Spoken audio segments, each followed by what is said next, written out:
Depuis des millénaires et jusqu'au XXe siècle, la culture de l'amande était très répandue en Provence. Les amandiers et leurs fleurs blanches ponctuaient les paysages, comme les oliviers le font encore. Leurs amandes étaient utilisées pour leurs fruits, mais aussi pour leur huile essentielle et pour leur huile végétale, toutes deux si précieuses. Cette culture, qui fertilisait toute une économie locale et tout un savoir-faire traditionnel, a progressivement régressé, jusqu'à disparaître presque entièrement. Aujourd'hui, plus de 80% des amandes consommées en France viennent des États-Unis. Et il est devenu impossible de se procurer des amandes de Provence, a fortiori certifiées agriculture biologique.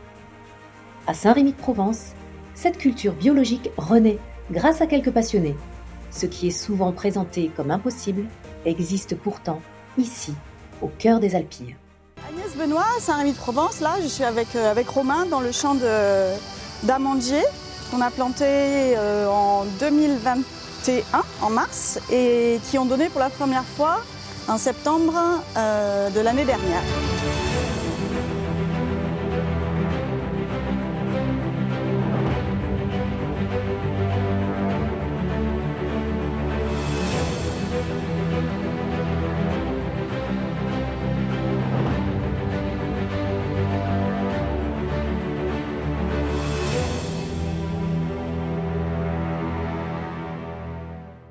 On attend encore cette année une jolie production.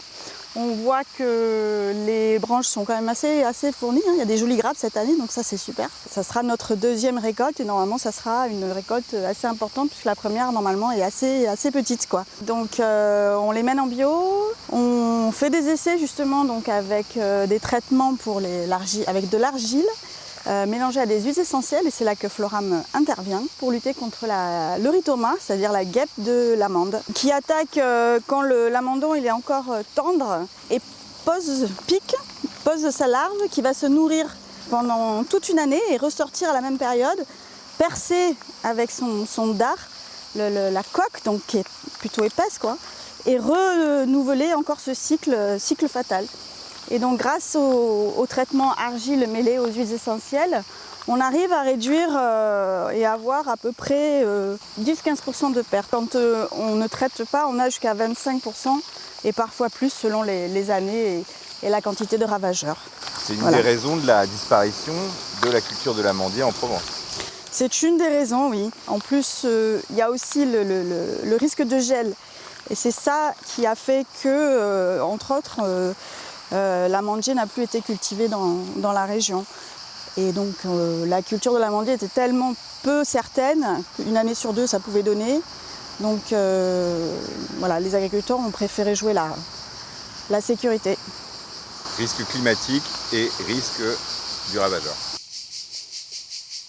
Moi ce qui me frappe évidemment c'est de passer tous les matins devant ce champ qui est vraiment à quelques dizaines de mètres, peut-être centaines de mètres à vol d'oiseau, de voir les amandons mûrir et de se dire que peut-être dans le futur, on va pouvoir utiliser une production ultra locale avec de l'huile végétale de qualité, alors de qualité cosmétique et puis évidemment de qualité nutritionnelle aussi.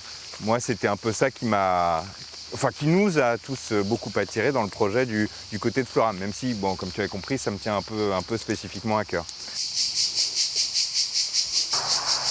Et là, on a 2 ruches pour polliniser les 700 amandiers. Il y en avait 3 ou 4.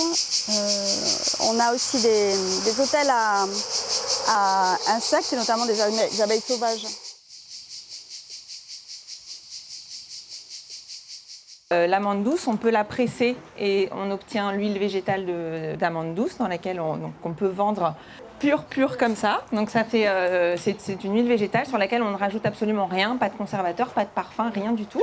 Donc vous pourrez la sentir, c'est une odeur très douce et ça a de multiples utilisations. Donc on peut l'utiliser sur le visage comme un sérum hydratant, on peut l'utiliser sur les pointes des cheveux pour une huile démaquillante. C'est très doux, c'est pur. Et donc ces produits-là, donc s'il n'est pas utilisé pur, on peut aussi le mélanger pour faire des cosmétiques beaucoup plus travaillés. Type, donc là vous avez un sérum anti-rides avec d'autres huiles végétales, des huiles jojoba, des huiles de tournesol, huile d'onagre, et avec lesquelles on mélange aussi des huiles essentielles et des actifs antirides. Et on peut travailler sur des produits beaucoup plus complexes et formulés avec l'huile d'amande douce. Donc ça, c'est l'utilisation de l'huile végétale. Et on peut aussi faire de l'huile essentielle. Mais là, on utilise l'amande amère. Et là, l'huile essentielle d'amande amère, c'est vraiment l'odeur qu'on connaît traditionnellement, l'odeur un peu de colle. Et ensuite, on retravaille. Nous, on travaille avec des parfumeurs qui font des complexes d'huile essentielle. Là, on avait une petite crème main. On a aussi des gels douche concentrés sur lesquels on met amandes et qui sont des parfums retravaillés par des parfumeurs. Quand j'ai démarré, je ne connaissais rien, donc j'écoutais tout ce qu'on me disait. J'aime bien expérimenter, notamment là, justement, au sol, on voit que j'ai simplement couché les herbes. À certains endroits, il y a des bandes fleuries également pour attirer tout un tas de biodiversité pour la lutte intégrée.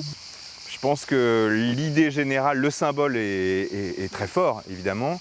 Bon, la beauté de la chose est évidente, mais derrière le caractère purement esthétique, il y a quand même une vraie dimension scientifique qui se détache. Ce qui m'irrite un petit peu en ce moment, c'est à quel point l'agriculture biologique est parfois un peu dénigrée et on oublie que les seules vraies solutions, c'est le groupe de recherche sur l'agriculture biologique, c'est toi, c'est peut-être un peu modestement nous qui les cherchons.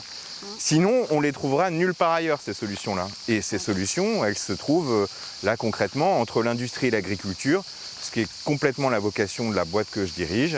Et c'est quelque chose qu'on voit arriver concrètement ici. Voilà. Quelque chose qui est, j'espère, en train de naître concrètement ici.